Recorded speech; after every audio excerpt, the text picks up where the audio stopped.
देखिए, राष्ट्रवादी कांग्रेस पार्टी की or say collector office के सामने यहाँ पर कई सारे लोग हैं जो यहाँ पर बैठे हुए हैं।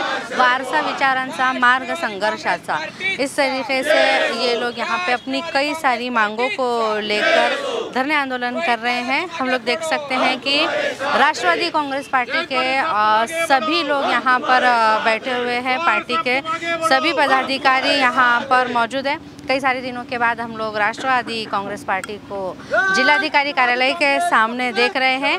काफ़ी अरसे पहले हमें इन्हें देखा था। आज ये लोग कई सारी मांगों को लेकर यहाँ पर बैठे हुए हैं। ख़ास तौर पे से ये लोग युवा पीढ़ी के लिए यहाँ पर कई सारी मांगे लेके हम लोग देख रहे हैं किस तरीके से ये लोग घंटी बजाओ आंदोलन कर रहे हैं। आइए मेरे साथ राष्ट्रवादी कांग्रेस पार्टी के पदाधिकारी हैं, उनसे बात करते हैं। खूप वेळानंतर आम्ही राष्ट्रवादी काँग्रेस पार्टीला जिल्हाधिकारी कार्यासमोर बघत आहोत।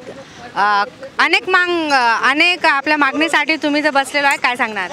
देशामध्ये राज्यामध्ये या भारतीय जनता पक्ष आणि त्यांच्या सोबत असलेले सहकारी पक्ष यांनी अराजकता माजवलेली आहे आणि जे या देशामध्ये जे देशाचं संविधान आहे डॉक्टर बाबासाहेब आंबेडकरांनी लिहिलेलं हे संविधान त्यांना बदलायचं आहे आणि या राज्यामध्ये आता लोकशाही नसून हे हुकुमशाहीचं राज्य होत आहे आणि या हुकुमशाहीच्या राज्यामध्ये आपण पाहत असाल, आपण पत्रकार आहेत, आपण खरं म्हणजे जनतेचा लोकशाहीचा तिसरा डोळा आहे।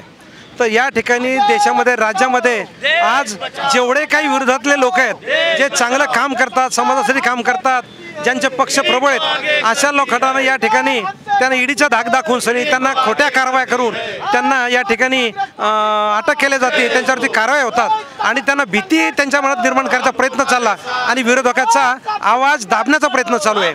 अशाच पद्धतीने आमच्या राष्ट्रवादी काँग्रेस पक्षाचे नेते जयंत पाटलाल सुद्धा त्यांनी ईडीची नोटीस दिली। मागच्या वेळेला त्यांच्यावर कारवाई सुरू आहे।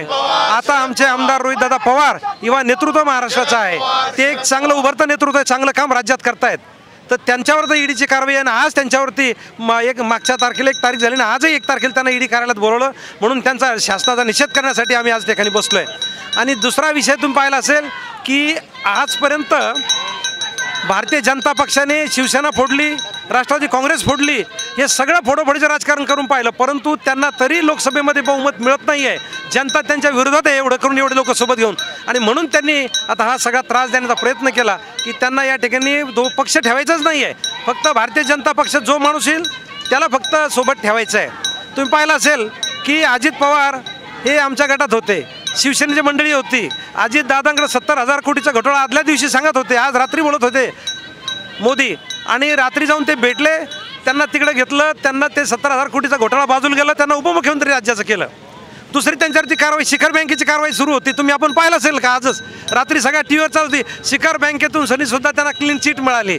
मग याच्यावर स्पष्ट होतं आहे की जर तुम्ही भारतीय जनता पक्षासोबत आलात तर तुमच्यावर कोणती कारवाई होणार नाही, आणि जर नाही आलात तर आम्ही तुम्हाला जिवंत राहू देणार नाही, तुम्हाला दडपशाही करू, तुम्हाला धाक दाखवू, आणि या ठिकाणी असा प्रकार सुरू आहे। आणि आम्ही लोकशाहीच्या मार्गाने झटतोय, परंतु आमचं खंबीर नेतृत्व शरदचंद्रजी पवार साहेब आहे, त्यांच्या नेतृत्वाखाली आमचा लढा सुरू आहे आणि पवार साहेब झुकणार नाही, वाकणार नाही, या देशाचा सह्याद्री आहे। आणि जयंत पाटील सुद्धा तेवढ्याच प्रामाणिकपणाने या ठिकाणी काम करतायत देशामध्ये, राज्यामध्ये। त्यांना परेशान झाले, राजेश टोपे साहेबांना हा त्रास देण्यात आला, आणि आता रोहितदादा एक राज्यात युवा नेतृत्व करतायत। त्यांनी रोहितदादांची ताकद पाहिली आहे की पुणे ते नागपूर त्यांनी पदयात्रा 800 किलोमीटरची पदयात्रा केली, आणि नागपूरमध्ये त्या रॅलीचा समारोप झाला, आणि तो समारोप पाहिल्यानंतर तिथं जी लोक होती नागपुरामध्ये एवढा कोणताही मोर्चा झाला नाही, हा राष्ट्रवादीचा मोर्चा एवढा झाला, आणि ते पाहून सनी या भारतीय जनता पक्षाच्या पायाखालची वाळू सरकली। आमचे काही सहकारी होते तिकडे गेले, त्यांच्याही पायाखालची वाळू सरकली, आणि आज जनतेमध्ये त्यांना जनमत मिळत नाही आहे, म्हणून अशा प्रकारचं त्यांचं काम सुरू आहे। एक तर एकीकडे देवाच्या नावावर धर्माच्या नावावरती लोकांना ते मजगूल करून पाहत आहेत, लोकांचे भावना होऊन सनी लोकांना ते आपल्यासोबत आणण्याचा प्रयत्न करतात, दुसरीकडे राजकीय फोडाफाडी करून लोक आपल्यासोबत आले पाहिजेत असा त्याचा प्रयत्न सुरू आहे। हे सरकार निर्लज्ज आहे, हे सरकार गेंड्याच्या कातडीचं आहे। जसं ते गेंड्याची कातडी असते, गेंडा चालतो, त्याला कोणी दगड मारला, कोणी काही मारला, त्याला काही फरक पडत नाही, तसं या सरकारचं झालं। या सरकारला काही वेदना नाही, असंवेदनशील सरकार आहे। कदाचित हा आमचा छोटासा प्रयत्न असेल, परंतु आम्ही लोकशाही सोबत आहे, आम्ही लोकशाही सोबत राहून सण ह्या लढा आम्ही देत राहणार आहे. भले आमच्यावरती आम्ही जे कार्यकर्ते बसलोत राज्यात असतील, जे काही पवारसाहेबासोबत आहेत, आम्हाला किती जरी यांनी त्रास देण्याचा प्रयत्न केला तरी आम्ही त्याला घाबरणार नाही. आमचा शेवटपर्यंत आमचा प्रयत्न चालू ठेवू. पांडुरंग तांगडे पाटील, जिल्हा अध्यक्ष, राष्ट्रवादी काँग्रेस ग्रामीण जिल्हा. देखिए जैसे कि अभी अभी पता चला है कि किस तरीके से ये लोग अपना आंदोलन लोकशाही मार्ग से कर रहे हैं. महिला विंग भी है मेरे साथ, आइए बात करते हैं इनसे. क्या कहना चाहेंगे, काय सांगणार मॅम? आज या ठिकाणी आम्ही संविधान बचाव देश बचाव हे जे आमचं धोरण आहे, हे आपल्या सर्वांचंच धोरण आहे. या धोरणाच्या अंतर्गत या ठिकाणी आम्ही आज आंदोलन करत आहोत. आपण बघत आहोत की केंद्रामध्ये केंद्रीय यंत्रणा ज्या आहेत, त्याच्यामध्ये ईडी असेल, CBI असेल किंवा CID असेल, या यंत्रणेचा गैरवापर करून आणि ईडीचा धाक दाखवून अनेक मोठमोठ्या नेत्यांच्या मागे चौकशीचा ससेमिरा लावून त्यांना कुठेतरी अडचणीत आणण्याचा प्रकार ही यंत्रणा करत आहेत.